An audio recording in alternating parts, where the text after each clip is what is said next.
Hi everyone, welcome to career big study circle. SSC GD results అయితే రావడం జరిగింది. ఎవరైతే షార్ట్ లిస్ట్ అయ్యారో పీఈటీకి పిఎస్టీకి ఎవరైతే షార్ట్ లిస్ట్ అయ్యారో వాళ్ళందరికీ కంగ్రాచులేషన్స్. ఇంకెవరైనా చూసుకోకపోతే మన టెలిగ్రామ్ ఛానల్లో ఆ లిస్ట్ అనేది ఎవరైతే సెలెక్ట్ అయ్యారో ఆ లిస్ట్ అనేది మన టెలిగ్రామ్ ఛానల్లో అప్లోడ్ చేసాం, అక్కడైనా చూసుకోవచ్చు. లేదా ssc.nic. అనే మన అఫీషియల్ వెబ్సైట్లో కూడా రిజల్ట్స్ అయితే ఉన్నాయి. ఎవరైనా స్కోర్ కార్డ్ చూసుకోకపోతే ఆ స్కోర్ కార్డ్ కూడా చూసుకోండి. ఇది మీకు డిస్క్రిప్షన్లో లింక్ ప్రొవైడ్ చేస్తాను, ఆ లింక్ క్లిక్ చేసి మీరు చూసుకోండి.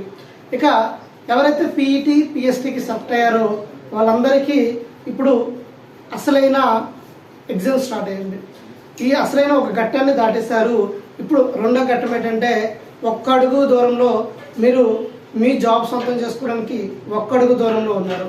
ఆ ఒక్కడుగు మీరు పర్ఫెక్ట్గా ఈ కొద్ది రోజులు మీరు ప్రాక్టీస్ చేసుకుంటే ఖచ్చితంగా జాబ్లోకి వెళ్తారు. ఆ ఒక్కడుగు ఏంటంటే ఇక్కడ పీఈటీ అండ్ పిఎస్టీ. ఎవరైతే ఆల్రెడీ ఈ పిఎస్టీ గురించి మీ అందరికీ తెలిసిందే. ఎందుకు అంటే ఎస్ఎస్సి జీడీకి అప్లై చేయాలి అంటే ఖచ్చితంగా హైట్ అనేది 170 సెంటీమీటర్ ఉండాలి. అది జనరల్ కేటగిరీ పీపుల్కి. ఎవరైతే 170 సెంటీమీటర్ లేరో వాళ్ళందరూ కూడా డిస్క్వాలిఫై అవుతారు. ఇక్కడ మీకు ఏంటంటే చాలామంది 169 పాయింట్ సంథింగ్ ఉంటారండి. ఇలా ఉన్న వాళ్ళకు కూడా చాలా చాలా కష్టము. ఇది 169 పాయింట్ కొంచెం ఏంటంటే 169.5 169.8 ఇలా ఉంటారండి. ఇక్కడ హైట్ అనేది చాలా చాలా క్రూషియల్ అండి. హైట్ అనేది చాలా పర్ఫెక్ట్గా వాళ్ళకు అవడం జరుగుతుంది. ఇక్కడ మీరు చాలా ఏంటంటే కొంతమంది హైట్ 169 పాయింట్ ఇలా ఉన్న వాళ్ళు ఏం చేస్తారంటే ఈ కొద్ది రోజులు మీరు ఎక్సర్సైజ్ చేసేటప్పుడు మనకి పుషప్స్ ఉంటాయండి. పుషప్స్ కానీ మీరు కొంచెం స్కిప్పింగ్ కానీ కొంచెం ప్రాక్టీస్ చేసి అక్కడ మీరు హైట్ కొలిచేటప్పుడు మీరు ఏంటంటే పొజిషన్ అంటే నిల్చొని స్టాండింగ్ పొజిషన్ అనేది కొంచెం పర్ఫెక్ట్గా ఉంటే ఆ చిన్నగా ఆ లెంత్ ఏదో 1.0.1 0.2 ఇలా ఉంటారు కదా, వాళ్ళకి కొంచెం మీరు స్టాండింగ్ పొజిషన్ బట్టి మీరు గెటిన్ అయిపోవచ్చు అండి. మీరు 169 ఉండి కూడా 169 పాయింట్ సంథింగ్ ఉండి మీరు కొంచెం స్టాండింగ్ పొజిషన్ ఉందనుకో ఛాన్స్ లేదు. ఈవెన్ 170 సెంటీమీటర్ ఉన్న వాళ్ళకు కూడా అక్కడ స్టాండింగ్ పొజిషన్ సరిగ్గా లేకపోతే అంటే వాళ్ళు కొలిసేటప్పుడు స్టాండింగ్ పొజిషన్ వాళ్ళు ఏంటంటే ఫిట్గా ఉంటారండి. ఇలా ఫిట్గా ఉండి ఇక్కడ మనకు ఒక స్కేల్ ఉంటుంది. ఆ స్కేల్ మనం ఇలా అనేటప్పుడు వాళ్ళు మనం కిందకి అడిచేస్తారు. అప్పుడు మీరు ఏంటంటే ఫిట్గా ఇలా ఉండి మీ హైట్ని ఇన్ కేస్ జస్ట్ మీకు ఇలా పైన ప్రెజర్ పడితే మీరు ఏమవుతుందంటే మీరు జస్ట్ ఇలా అయిపోతారు. ఇలా అయిపోయినప్పుడు ఏమవుతుంది, మీ హైట్ అనేది తగ్గిపోతుంది. సో అక్కడ మీరు స్టాండింగ్ పొజిషన్ పర్ఫెక్ట్గా ఉండే విధంగా చూసుకోండి. ఇక్కడ మేల్ క్యాండిడేట్స్ జనరల్ కేటగిరీకి చూసినట్లయితే 170 సెంటీమీటర్ ఉండాలి. ఫస్ట్ ఇక్కడే చాలా మందిని డిస్క్వాలిఫై చేస్తున్నారండి. చాలా చాలా చాలా మంది ఇవి చూసాం, చాలా మందిని రిజెక్ట్ చేయడం చూసాం. కాబట్టి ఎవరైతే దగ్గరలో ఉన్నారో లేకపోతే 170 71 ఉన్న వాళ్ళు కూడా మీరు కొంచెం జాగ్రత్తగా ఉండండి. ఇక్కడ మీకు చాలా ఇంపార్టెంట్. అదేవిధంగా ఫీమేల్ చూసినట్లయితే 157 సెంటీమీటర్. ఇది ఈ హైట్ ఉన్న వాళ్ళు దీనికి అప్లై చేస్తారు కాబట్టి కొంచెం హైట్ ఉండి అప్లై చేసి కూడా మీరు ఈ లాస్ట్ మూమెంట్లో కొలిచే టైంలో ఎటువంటి మిస్టేక్ చేయొద్దు. తర్వాత ఎస్టీ కేటగిరీ చూసినట్లయితే వాళ్ళకి హైట్ అనేది 162.5 సెంటీమీటర్ ఉండాలి. ఫీమేల్ కేటగిరీ చూసినట్లయితే 150 సెంటీమీటర్ ఉండాలి.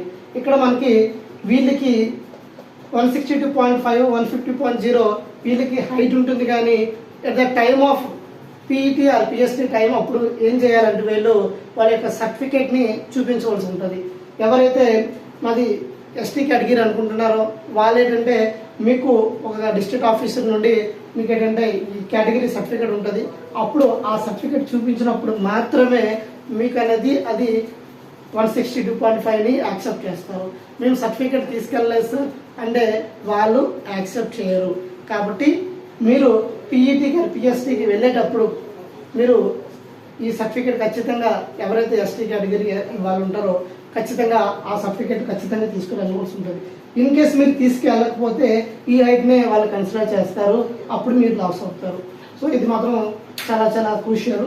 ఇది మీరు చూసుకోండి. ఇక చెస్ట్ చూసినట్లయితే జనరల్గా 80 సెంటీమీటర్ ఉండాలి. బట్ ఎక్స్పెన్షన్ వచ్చినప్పుడు 5 సెంటీమీటర్ ఎక్స్పెన్షన్ రావాలి. ఇది జనరల్ కేటగిరీ. జనరల్ కేటగిరీ అంటే ఓబీసీ వాళ్ళకి వీళ్ళకి ప్లస్ 5 సెంటీమీటర్ అనేది ఖచ్చితంగా మినిమం ఎక్స్పెన్షన్ అనేది 5 సెంటీమీటర్ రావాలండి. మ్యాక్సిమం ఎంత వచ్చినా ప్రాబ్లం లేదు, బట్ మినిమం అనేది 5 సెంటీమీటర్కే రావాలి. ఇక ఎస్టీ చూసినట్లయితే ఎస్టీ కేటగిరీకి వాళ్ళు చెస్ట్ అనేది 76 సెంటీమీటర్ వస్తే చాలు, 5 సెంటీమీటర్ అనేది వాళ్ళకి మినిమం ఎక్స్పెన్షన్ వస్తే చాలు. ఇది ఓవరాల్గా పిఎస్టీ. పిఎస్టీ అంటే ఫిజికల్ స్టాండర్డ్ టెస్ట్, అంటే మీ యొక్క స్టాండర్డ్స్ని వాళ్ళు అక్కడ మెజర్ చేయడం జరుగుతుంది. సో ఇక్కడ మీరు ఏం చేయవలసి ఉండదు, బట్ కొలిచేటప్పుడు కొంచెం మీరు జాగ్రత్తగా ఉంటే చాలు. ఈ చెస్ట్ ఎక్స్పెన్షన్ మాత్రము మీరు ఏం చేస్తారు అంటే మనకి పుషప్స్, మనకి పుల్అప్స్, మనకి పుల్అప్స్ పుషప్స్ ఉంటాయి. ఇవి మీరు చేయండి. బాగా ఎక్కువ చేసే చెస్ట్ ఎక్స్పెన్షన్, బ్రీతింగ్ ఎక్సర్సైజ్లు ఎక్కువ ప్రాక్టీస్ చేయండి. ఈ చెస్ట్ ఆటోమేటిక్గా ఇప్పటి నుండే ప్రాక్టీస్ చేయండి.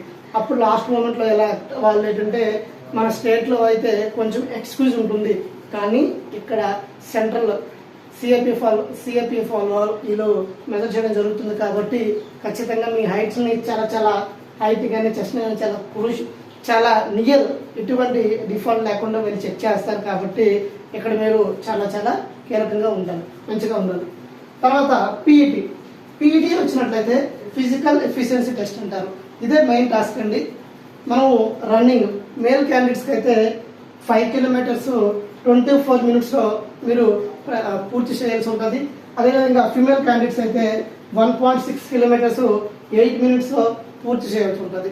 ఇక్కడ ఈ 5 కిలోమీటర్ రన్నింగ్ మీదే ఎక్కువ డిపెండ్ అయ్యింది. ఈ 5 కిలోమీటర్ రన్నింగ్ని మీరు ఈ రోజు నుండే, మీకు నిన్న రిజల్ట్స్ వచ్చాయి, ఈ రోజు నుండి మీరు ప్రాక్టీస్ చేయండి. ఇంకా మీకు మ్యాక్సిమం మరికొద్ది రోజుల్లో ఆ పీఈటీ పిఎస్టీ ఎప్పుడు ఉంటుందని అప్డేట్ చేయడం జరుగుతుంది. అప్డేట్ అనేది వచ్చిన వెంటనే మన ఛానల్లో అప్డేట్ చేద్దాం. ఇక్కడ పీఈటీకి వచ్చినప్పుడు ఈ 24 మినిట్స్ మీరు ప్రాక్టీస్ చేయాలంటే ముందుగా స్టార్టింగ్ కొన్ని మెల్లిమెల్లి ఎవరైతే రెగ్యులర్గా ప్రాక్టీస్లో ఉన్నారో వాళ్ళకైతే ఎటువంటి ప్రాబ్లం లేదు. వాళ్ళు ఏంటంటే ఒకరోజు లాంగ్ రన్ చేస్తారు, ఒకరోజు ఫర్ ఎగ్జాంపుల్ మీ దగ్గరలో బీచ్ ఉంటే బీచ్ రన్నింగ్ చేయండి, రోడ్ ఉంటే రోడ్ రన్నింగ్ చేయండి, గ్రౌండ్ ఉంటే గ్రౌండ్ రన్నింగ్ చేయండి. మ్యాక్సిమం మీరు రోడ్ రన్నింగ్ని కొంచెం తక్కువ ప్రిఫర్ చేయండి. అంటే ఒక వారంలో మీకు ఈ 3 అవైలబుల్గా ఉంటాయి. ఒకరోజు బీచ్ రన్నింగ్ చేయండి, ఒకరోజు రోడ్ రన్నింగ్ చేయండి, ఒకరోజు గ్రౌండ్ రన్నింగ్ చేయండి. ఈ విధంగా మీకు చేయడం వల్ల ఫర్ ఎగ్జాంపుల్ ఇక్కడ విశాఖపట్నంలో ఉన్న వాళ్ళకైతే ఇక్కడ 2 ఆప్షన్లు ఉన్నాయి. ఒకటి గ్రౌండ్ ఉంది, 2 విశాఖ స్టీల్ ప్లాంట్ దగ్గరలో ఒక ఉంటుంది, అక్కడ రోడ్డు మీద రన్నింగ్ చేయవలసి ఉంటుంది. కాబట్టి ఇక్కడ విశాఖపట్నం క్యాండిడేట్స్, అదే మన దగ్గరలో ఉన్న వాళ్ళందరూ, ఈ క్యాండిడేట్స్ అందరూ కూడాను మీరు 2 కూడా ప్రాక్టీస్ చేయండి.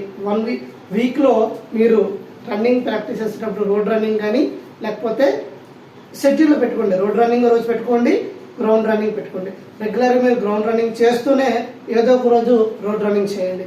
ఎందుకంటే ఇక్కడ విశాఖ స్టీల్ ప్లాంట్ దగ్గర ఉన్న మీకు సెంటర్ ఇచ్చారనుకోండి, అప్పుడు ఖచ్చితంగా మీరు ఏం చేయాలంటే రోడ్డు మీద రన్ చేయాలి. కాబట్టి అప్పుడు మీరు అప్పటికప్పుడైతే ఇబ్బంది అవుతారు. ఇప్పుడు ప్రాక్టీస్ చేయండి. యాజ్ సేమ్ ఫీమేల్ క్యాండిడేట్స్ కూడా సేమ్ 1.6 కిలోమీటర్ ఇన్ 8 మినిట్స్ అంటున్నారు. సో మీరు కూడా బాగా ప్రాక్టీస్ చేయండి. ప్రికాషన్స్ ఎక్కువ తీసుకోండి.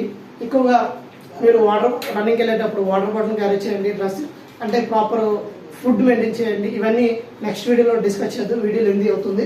ఇక పీఈటీ పిఎస్టీకి వెళ్ళేటప్పుడు మనకి కొన్ని డాక్యుమెంట్స్ అనేది చాలా అవసరం. ఆ డాక్యుమెంట్స్ ఏంటంటే ఫస్ట్ డిఎంఈ అంటారండి. మనకి డిఎంఈ అంటే మెడికల్ ఎగ్జామినేషన్ అంటే మీకు ఫస్ట్ ఏ సర్టిఫికేట్ తీసుకెళ్ళాలంటే మెడికల్స్కి వెళ్ళేటప్పుడు ఎస్ఎస్సి అంటే 10th class certificate or matriculation certificate అవి తీసుకెళ్ళేటప్పుడు, for example 10th class certificate తీసుకెళ్ళేటప్పుడు ఆ 10th క్లాస్ సర్టిఫికేట్లో మీ పేరు ఎలా ఉందో మీ అప్లికేషన్ ఫామ్లో కూడా అలాగే ఉండాలి. ఓకేనా? ఆధార్ కార్డులో మీరు ఐడి ప్రూఫ్ తీసుకెళ్తారు. ఐడి ప్రూఫ్లో కూడా యాస్టీస్గా సర్ నేము, మీ నేము అన్నీ కూడా కరెక్ట్గా మ్యాచ్ అవ్వాలి. ఏవైనా చిన్న మిస్టేక్స్ ఉంటే ఇప్పుడే మనకి ఈ టైంలోనే మీరు ఏమైనా కరెక్షన్ చేసుకోవాలంటే, ఫర్ ఎగ్జాంపుల్ ఆధార్ కార్డులో మిస్టేక్స్ ఉంటే ఆధార్ కార్డులో కరెక్ట్ చేయడం కానీ ఇలాంటివి ఏమైనా చేసుకోండి. తర్వాత చూడండి, ఇక్కడ క్లియర్గా చెప్పడం జరిగింది. To prove as name and education qualification. మీరు ఆ ఎడ్యుకేషన్ క్వాలిఫికేషన్ అదేవిధంగా మీ నేమ్ని ప్రూవ్ చేసుకోవడానికి ఈ మెట్రికులేషన్ ఆర్ సెకండరీ సర్టిఫికేట్ అని క్లియర్గా చెప్పడం జరుగుతుంది. కాబట్టి ఈ డాక్యుమెంట్ని తీసుకోండి. తర్వాత డొమెస్టిక్ సర్టిఫికేట్. ఈ డొమెస్టిక్ సర్టిఫికేట్ అంటే మీకు ఎంఆర్ఓ ఆఫీసులో ఇది ఇవ్వడం జరుగుతుంది, లేదా దీన్నే పిఆర్సి అంటారు. Domestic certificate or PRC. PRC అంటే పర్మనెంట్ రెసిడెన్సీ సర్టిఫికేట్. మనకి ఇవి ఎంఆర్ఓ ఆఫీసులో ఇస్తారు. మీరు ముందుగానే తీసుకోండి. ఒకసారి మీరు నోటిఫికేషన్ చదవండి. నోటిఫికేషన్లో ఇక్కడ మీకు మెన్షన్ చేస్తారు ఏ టైప్ ఆఫ్ డొమిషియల్ లేకపోతే ఏ టైప్ ఆఫ్ అనేది అది క్లియర్గా చూసుకొని ముందుగానే రెడీ చేసుకోండి. తర్వాత వ్యాలిడ్ ఎన్సీసీ సర్టిఫికేట్. ఎవరైతే ఎన్సీసీ సర్టిఫికేట్ సి అవ్వచ్చు, ఏ అవ్వచ్చు, బి అవ్వచ్చు. ఇక్కడ NCC A, B or C ఇవి అనేవి దీన్ని బేస్ చేసుకుని మీకు మార్కులు అనేవి యాడ్ చేయడం జరిగింది. కాబట్టి ఎవరైతే ఎన్సీసీ అప్లై ఉందో, ఎన్సీసీ మీద పెట్టారో వాళ్ళు ఖచ్చితంగా ఎన్సీసీ సర్టిఫికేట్ని వాళ్ళు తీసుకెళ్ళవలసి ఉంటుంది. తర్వాత క్యాస్ట్ సర్టిఫికేట్. క్యాస్ట్ సర్టిఫికేట్ చూసినట్లయితే ఈడబ్ల్యూఎస్ అవ్వచ్చు, ఓబీసీ అవ్వచ్చు, ఎస్సీ అవ్వచ్చు, ఎస్టీ అవ్వచ్చు. ఇవి చాలా చాలా ఇంపార్టెంట్. ఇవి రీసెంట్గా ఇక మీకు టైం ఉంది కాబట్టి రీసెంట్గా తీసుకోండి, మీకు బాగా ఉంటుంది. ఇక క్యాస్ట్ సర్టిఫికేట్ మీకు బిఫోర్ ఉన్నా అవి కూడా తీసుకెళ్ళండి మీకు. ఎందుకంటే ఎస్ఎస్సీలో అక్కడ లాస్ట్ మూమెంట్కి వెళ్ళే వరకు ఏ చిన్న మిస్టేక్ కూడా మనం చేయకూడదు. మనం వాళ్ళకి అవకాశం ఇవ్వకూడదు. ప్రతిదీ మన దగ్గర రెడీగా చేసుకుని పెట్టుకోండి. మహా అయితే ఒక వన్ అవర్ కూర్చొని మీకు సర్టిఫికేట్ లేకుండా ఒక ఆర్డర్లో పెట్టుకొని రెడీగా ఉంచుకోండి. ఇంకా టైం ఉంది కదా చూసుకుందాం అనేసి అప్పటికప్పుడు మీరు కంగారులో మిస్టేక్స్ చేస్తారు. అవేవి చేయకుండా ముందుగానే రెడీ చేసుకోండి. తర్వాత ఐడి కార్డు. ఐడి అంటే ఆధార్ కార్డ్ అవ్వచ్చు, పాన్ కార్డ్ అవ్వచ్చు, డ్రైవింగ్ లైసెన్స్ అవ్వచ్చు, లేదా ఇంకేమైనా మనకి గవర్నమెంట్ నుండి ప్రొవైడ్ చేసిన అఫీషియల్ ఐడి కార్డ్స్ ఏమైనా మనకి వ్యాలిడ్ అవుతుంది. తర్వాత మీకు అడ్మిట్ కార్డు వస్తుంది. ఎవరైతే పీఈటీ పిఎస్టీ దీనికి సెలెక్ట్ అయ్యారో వాళ్ళందరూ కూడాను అడ్మిట్ కార్డు వస్తుంది.